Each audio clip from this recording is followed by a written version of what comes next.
I joined the national organization, the Surfrider Foundation, in 1994, basically through a magazine ad where their tenets were to protect the ocean and the beaches and the waves. And man, having enjoyed it and gotten back into it, I was pretty fired up. But this is a neat thing to do. There was no local chapter of Surfrider, and then in 1999, I saw a couple of flyers out in a surf shop about a group or guys wanted to start a local Ocean City, Maryland chapter. I missed the initial meeting, but I made it to the second one and met, funny enough, I met some people I'd known from high school that I hadn't seen for several decades, but Randy Myer was the instrument of which, or the agent, I guess. He was getting us all fired up. Even though he lived in Talbot County, he would make the 2-hour commute just for a surf check. It was pretty incredible. And he took the impetus and drove with all the mechanics that needed to be to get a national chapter in Ocean City. He had found the right number of people and signed the right pieces of paper, and we became chartered in August of 1999. At that time, we were feeling our way, and Kip Martin was the treasurer, and I volunteered to be secretary. And basically, the secretary's job was to do a lot of the correspondence, but also take record of what we were trying to do and try to get that word out, whether it be taking a couple of snapshots and getting to the press or whatever. We were just feeling our way through. So the initial project was try to bind us together and get something going with the town was what we call what Randy named it was North Side Clean Sweep, and that was an issue where we volunteered our services to go and help clean up the Montego Bay Northside Park wetlands area, which would collect, as a wetland should, a lot of debris and organic matter. Of course, when it would start to biodegrade, and that it would also give off an odor, as any marsh, as we know any marsh would. But anyway, the residents of Montego Bay, rather, had been complaining to the city, and the city was doing some regular cleanups, but we decided to be and show our support for the city and residents. By being surfers, we would go in the Bay Area and clean up, and that was kind of the first thing that we jumped on to get it, not as well get our name out in public, but also to get some recognition and show the people that one of our intents were all proactive. And that was the main basis of the chapter, was to be proactive, find those things we could do and do well, but minimize those things so we could do them very well. The other thing we got going was what they call Hold On to Your Butts, which is a ashtray initiative.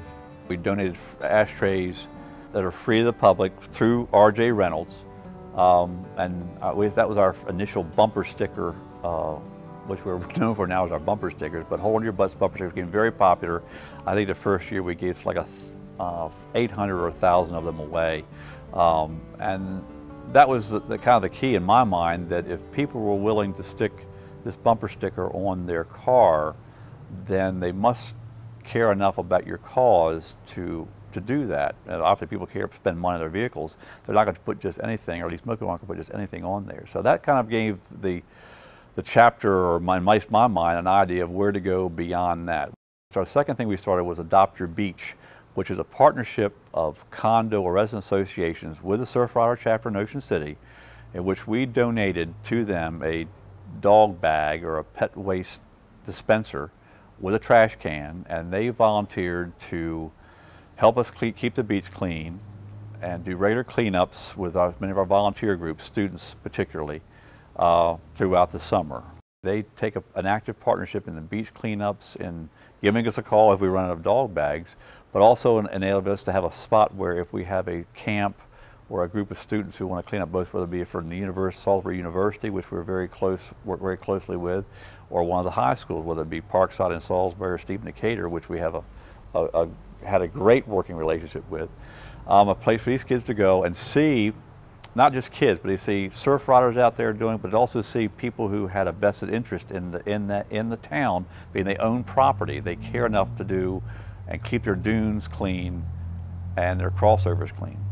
The third initiative we had from Ocean City was the storm drain markings, and that is basically It's been done around quite a bit, but most of the time people painted it. Our idea was, it wasn't original, it was done in Florida and DC, but just do a storm drain marking that would bring people's attention to water and trash and debris going into a storm drain, into an unfiltered system directly into the adjacent body of water. Many times contaminating that area with nutrients or whatever. That was basically the cover story, and we had a nice a one-time installation on epoxy glue, very attractive to grab the pedestrians and the residents' attention that, you know, when you cut your grass, bag your clippings, don't let it fall in. Don't change your oil on the street, and let the oil go down the storm drain. All those things, over fertilization, just where it's going into active water.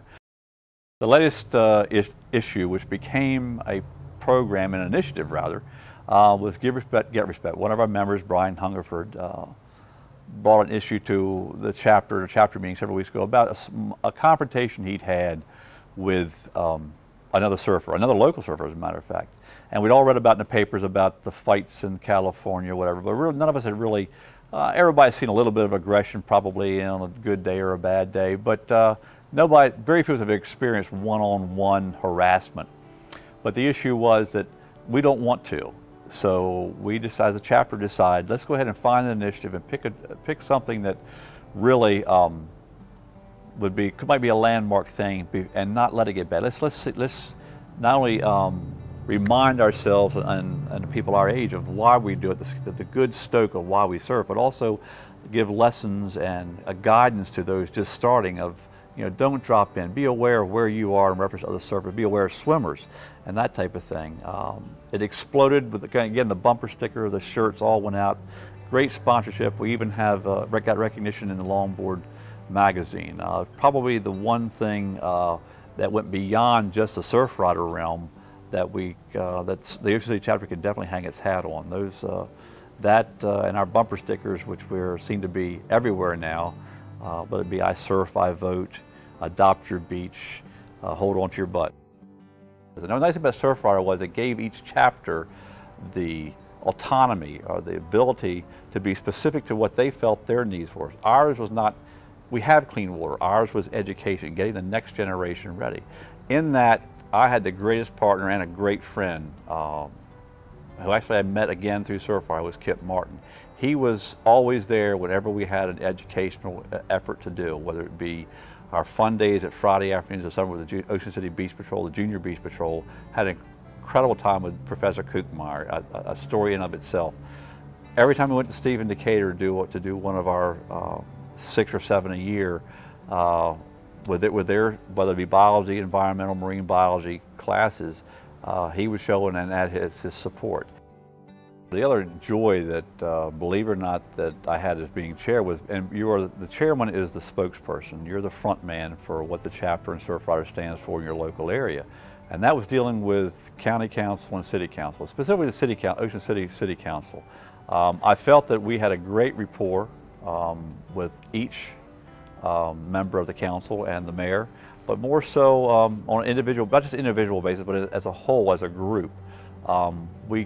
We showed our colors in that we are proactive. We are all for Ocean City. We're about Ocean City. We're not bringing other agendas into the area. We were there just for that, whether it be as a member of the Coastal Resources Committee, which is a group designated by the council to kind of check issues that are coming up, whether it be a kiosk or a walk park or information center or the new codification of critical areas. You had a comment on that. We were invited to be a member of that. And when we had to go speak to the city council on whether we were always side by side, was not the question, but we're always for Ocean City, whether we agreed with them or disagreed with them, but everybody was going to the same end to make Ocean City a better place. And that was a good feeling. I felt we were treated as what we were as professionals and knew what we were talking about, and we cared for Ocean City. Good intentions.